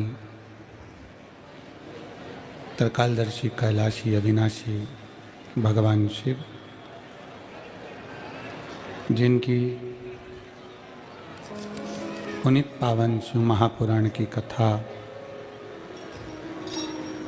संपूर्ण विश्व के कल्याण हेतु बाबा देवादिदेव महादेव की कृपा से, उनकी करुणा, उनकी उदारता से आप और हम सभी वीरों की भूमि, क्रांतिकारियों की भूमि, बेलकेश्वर महादेव की भूमि, ओघड़नाथ की भूमि, माँ जगज्जननी जगदम्बा अम्बा दुर्गा भवानी की भूमि मेरठ से इस कथा का लाभ ले रहे हैं।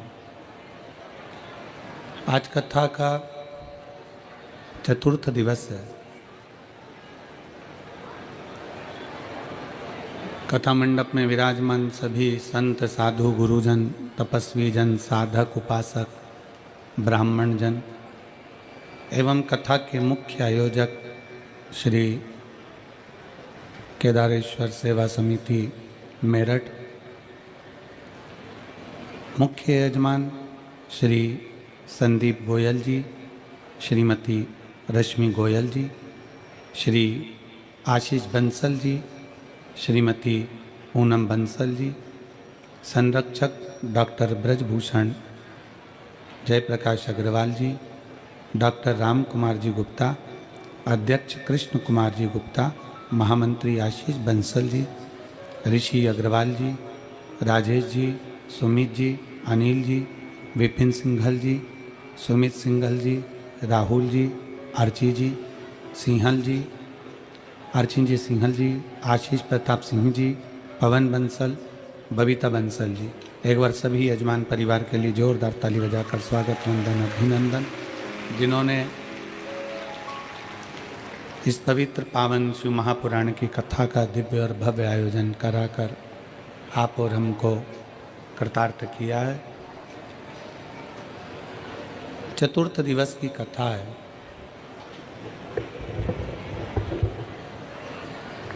आज कथा का चौथा दिन है, चतुर्थ दिवस है। प्रत्येक अवस्था के बाद में चौथी अवस्था जरूर आती है। बचपन गया, जवानी गई, अधेड़ी गई, फिर बुढ़ापा आ गया।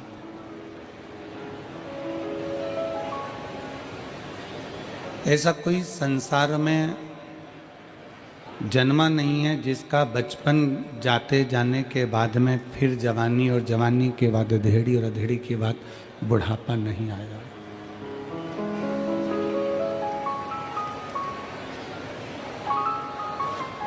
अपनी चौथी अवस्था है अपना बुढ़ापा।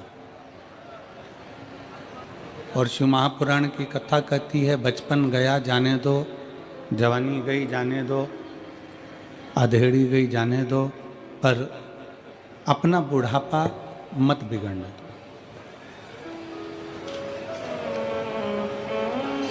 अंतिम बिंदु है मनुष्य का बुढ़ापा। ठीक है, बचपन जो निकल गया, जैसे जैसे निकला वो अपने ऊपर।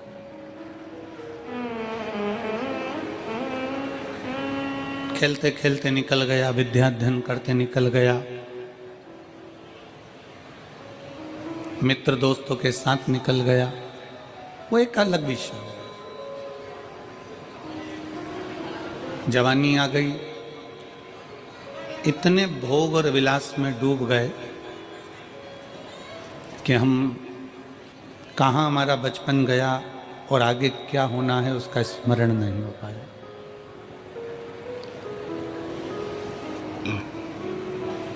फिर अधेड़ी आ गई जिसमें हम पूरे परिवार का बोझा ढोने में, पूरे परिवार को साधने में, पूरे परिवार के काम में हम लग गए।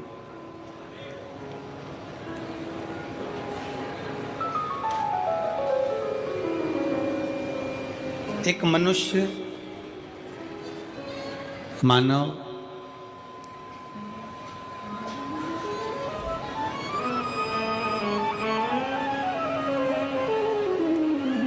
गधा, कुत्ता और उल्लू, इन चारों की जो उम्र थी वो बिल्कुल बराबर की थी, 40-40 साल।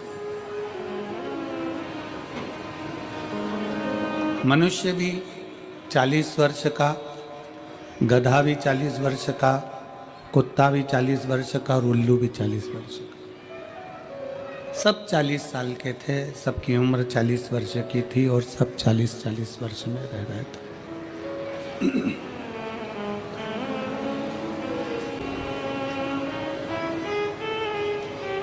एक दिन गधे के मन में थोड़ा सा दुख हुआ और गधे के मन में दुख इस बात का हुआ कि मैं 40 वर्ष तक लोगों का बोझा ढोऊं, 40 वर्ष तक दुनिया के भार को मैं ढोता रहूं, मेरी उम्र थोड़ी सी कम हो जाना चाहिए, मुझे कम उम्र चाहिए, मुझे इतनी उम्र चाहिए ही। गधा भगवान के पास में गया और गधा भगवान से विनय करा कि भगवान भोले बाबा, हे मेरे शंकर, हे त्रिकालदर्शी, कैलाशी, विनाशी, कुछ कृपा करो और मेरी उम्र आधी कर दो। तो भगवान ने भी कहा ठीक है, गधा बेचारा इतना परेशान है, लोगों का वजन ढोता है, बोझा ढोता है, इसकी उम्र आज से 20 साल कर दी जाती है। मनुष्य को बेचैनी होने लगी और मनुष्य तुरंत भगवान के पास पहुंचा कि भगवान, तुमने मुझे 40 वर्ष की उम्र दी है और 40 वर्ष की उम्र में मैं क्या करूंगा? 40 साल में तो एक ना एक दिन बस निकल जाएंगे ऐसे ही दिन और मैं मर जाऊंगा।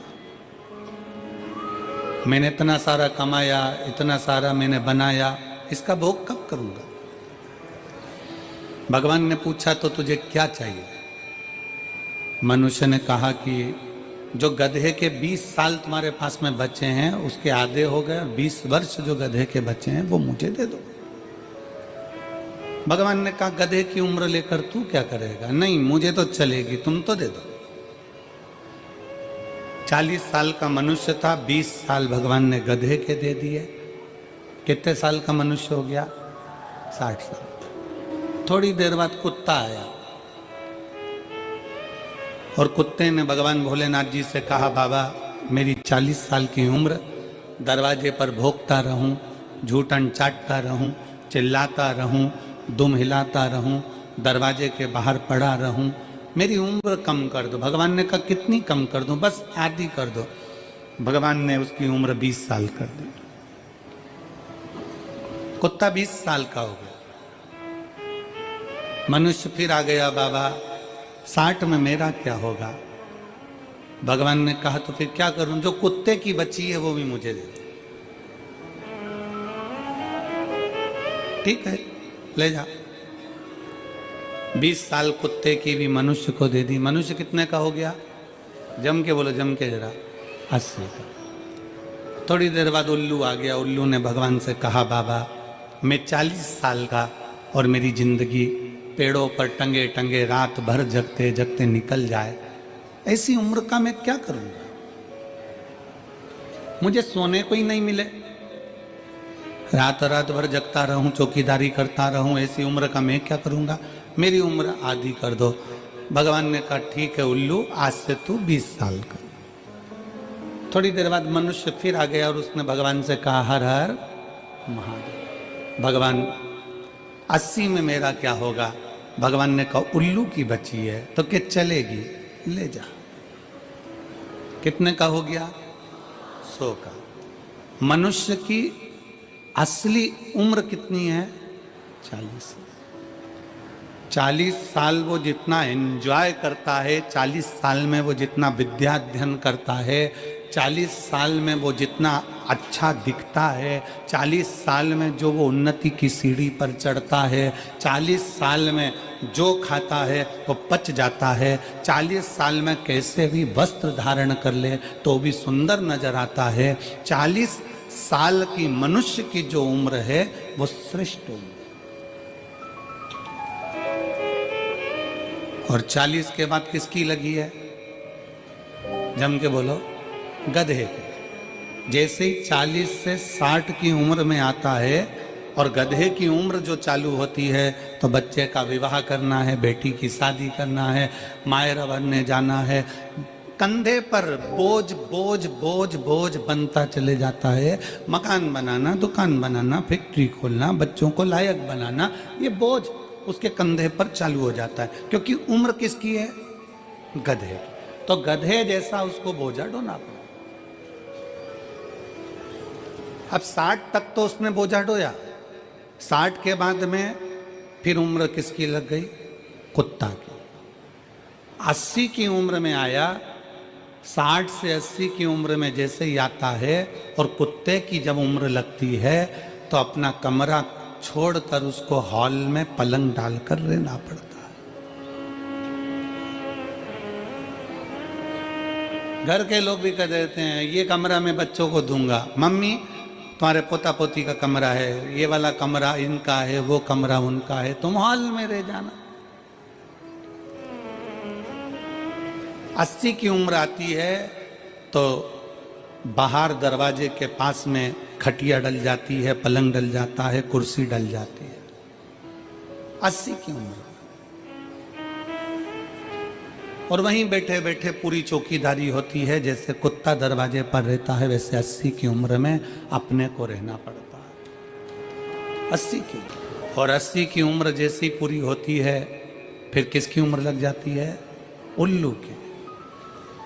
अब कई माताएं कहती हैं गुरुजी हमको नींद नहीं आती। हमने पूछा कितने साल के हो गए तो कहा 85 के।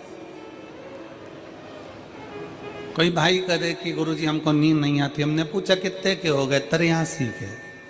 अब उनको कौन समझाए कि 80 से 100 के बीच की जो उम्र है वो उल्लू की उम्र है।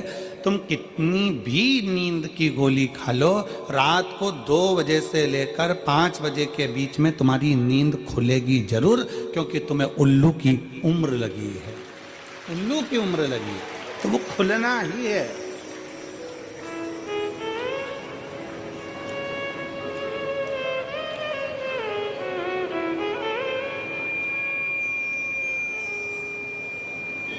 चालीस के बाद की जो जिंदगी है, 60 तक का जो जीवन है, हम दूसरों से मांग कर जी रहे हैं। अर्थात ये हमारी उम्र नहीं है। हमारी तो जो 40 साल की उम्र थी, बचपन, जवानी, अधेड़ी जो हमने निकाला, 40 तक की जो उम्र थी, खूब खाया, खूब आनंद में पचा, खूब शरीर स्वस्थ रहा, खूब आनंद की जिंदगी जी, खूब घूमने के लिए यहाँ वहाँ पूरे परिवार के साथ खूब हिमाचल उत्तरांचल ना जाने कहाँ कहाँ चले जाते थे। धीरे धीरे धीरे धीरे धीरे उम्र घटती बढ़ती चली गई और उम्र बढ़ती चली गई। अब विचार मन में आया कि अब मैं 40 का उम्र का हो गया। फिर धीरे धीरे विचार करा, बच्चे बड़े हो गए। पहले जब बच्चे नहीं थे, जब छोटी उम्र थी तो मायके भी खूब चली जाती थी।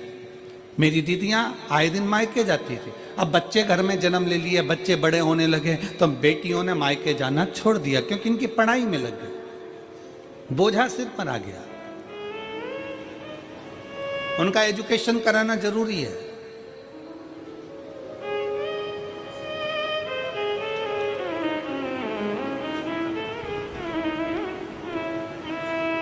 और धीरे धीरे धीरे धीरे धीरे हमारी 40 वर्ष की उम्र कहाँ चली जाती है और गधा की उम्र, कुत्ता की उम्र, उल्लू की उम्र 40 से 60, 60 से 80, 80 से 100, ये उम्र कब लगती चली जाती है हमको खुद मालूम नहीं पड़ता।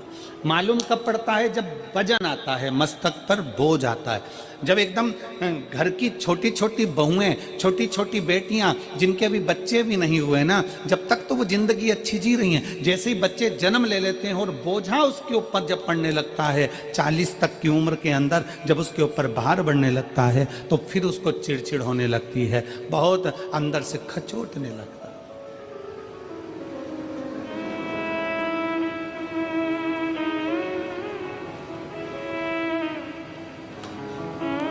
जीवन शिव जी की कथा कहती है, भगवान शंकर की कथा कहती है, आप चाहे 40 के हो जाओ, आप चाहे 60 के हो जाओ, आप चाहे 80 के हो जाओ, आप चाहे 100 के हो जाओ,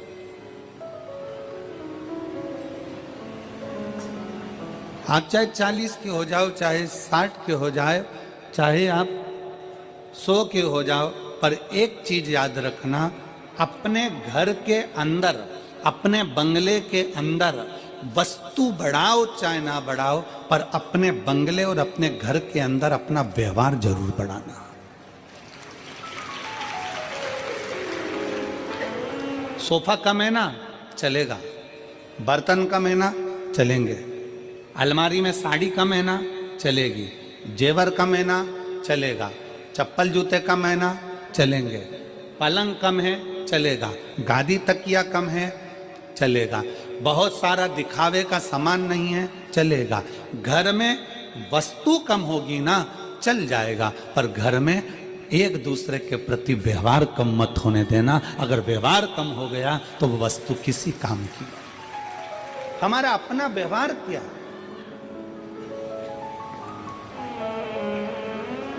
दुकान क्यों चलती है? जम के बोलो, दुकान कैसे चलती है? सामान से। सामान तो पड़ोसी के यहां भी भरा हुआ है। अरे बोलो जम के। फ्रिज पड़ोसी के यहाँ भी है, फ्रिज तुम्हारी दुकान में भी है। कपड़े पड़ोसी के यहाँ भी है, कपड़े तुम्हारी दुकान में, उसी कंपनी का, उसी वैरायटी का उसके पास भी है और तुम्हारे पास भी है। घड़ी की दुकान तुम्हारे पास भी है, घड़ी की दुकान उसके पास भी है। सोने चांदी की दुकान उसकी भी है, सोने चांदी की दुकान तुम्हारी भी है। बर्तन की दुकान उसकी भी है, बर्तन की दुकान तुम्हारी है। कपड़े की दुकान उसकी भी है, कपड़े की दुकान तुम्हारी भी है। चश्मे की दुकान उसकी भी है, चश्मे की दुकान तुम्हारी भी है। पार्लर उसका भी है, पार्लर तुम्हारा भी है। किस चीज से चल रहा है? वस्तु से। सामान तो उसके पास भी है। तुमसे किसी सुनार की दुकान में जाकर देखना, सराफे की दुकान में जाकर देखना कि किसी सराफे वाले ने 4 मंजिल का शोरूम बना लिया, माल भी खूब भर लिया, और किसी सराफे वाले की दुकान एक छोटी सी गली में छोटी सी है, उसकी यहाँ लाइन लग रही है और उसके शोरूम में मक्खियां उड़ रही। सोना उसके पास भी है, सोना इसके पास भी है, चांदी उसके पास भी है, चांदी इसके पास भी है, कपड़ा उसके पास भी है, कपड़ा इसके पास भी है, सामान सबके पास में है। परंतु शिव महापुराण की कथा कर रही है, चाहे तुम्हारा बचपन हो, चाहे तुम्हारी जवानी हो, चाहे तुम्हारी अधेड़ी हो, चाहे तुम्हारा बुढ़ापा हो, तुम्हारे घर में वस्तु बढ़े ना बढ़े, सामान बढ़े ना बढ़े, पर तुम्हारा व्यवहार बढ़ना चाहिए। ऐसा व्यवहार होना चाहिए कि दुनिया के लोग तुम्हारे पास में आए। दुनिया के लोग तुम्हारे पास में आए। अपने व्यवहार को बढ़ाइए। व्यवहार से क्या मतलब है? व्यवहार का मतलब क्या होता है? व्यवहार का मतलब है आपकी श्रेष्ठ वाणी, आपके मन का साफपन, आपकी निर्मलता, आपकी सत्यता और आपकी एकाग्रता।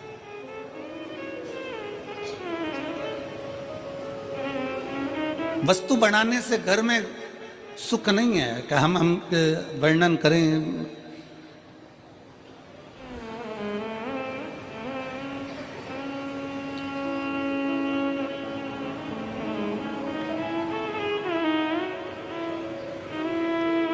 अभी हम इस कथा के पहले 3 दिन के लिए दुबई की कथा करने के लिए गए थे।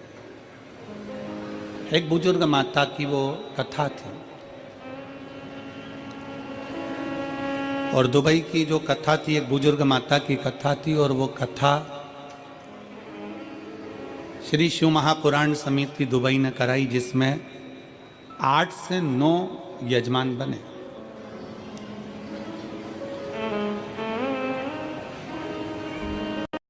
अब वो बुजुर्ग माता का इतना हो सकता है, इतना उसके पास में ना हो, पर दिल का भाव बड़ा था। उसने पूरे मोहल्ले की माताओं को एकत्रित करा, कई समितियों को एकत्रित करा, फिर एक अग्रवाल परिवार को रखा, फिर एक अन्य अन्य परिवार, चंद्राकार आदि कैसे बहुत सारे परिवार उन्होंने वहां रखे, बहुत सारे परिवार। और सबसे कहा मेरे पास में इतना नहीं, ये थोड़ा सा है जो आप ले लो और मेरे को शिव पुराण की कथा करो। हम श्री संदीप गोयल जी को और श्री आशीष बंसल जी को और इस केदारेश्वर समिति को बहुत बहुत धन्यवाद इस चीज का देना चाहते हैं कि जितने पत्र गोयल जी, आशीष जी, जितने पत्र यहाँ आए हैं, हर पत्र में तुम दोनों का जिक्र लिखा है कि हम नहीं सुन पाते ये कथा कहीं जाकर, पर मेरठ को आपने दिया है, उसके लिए साधु।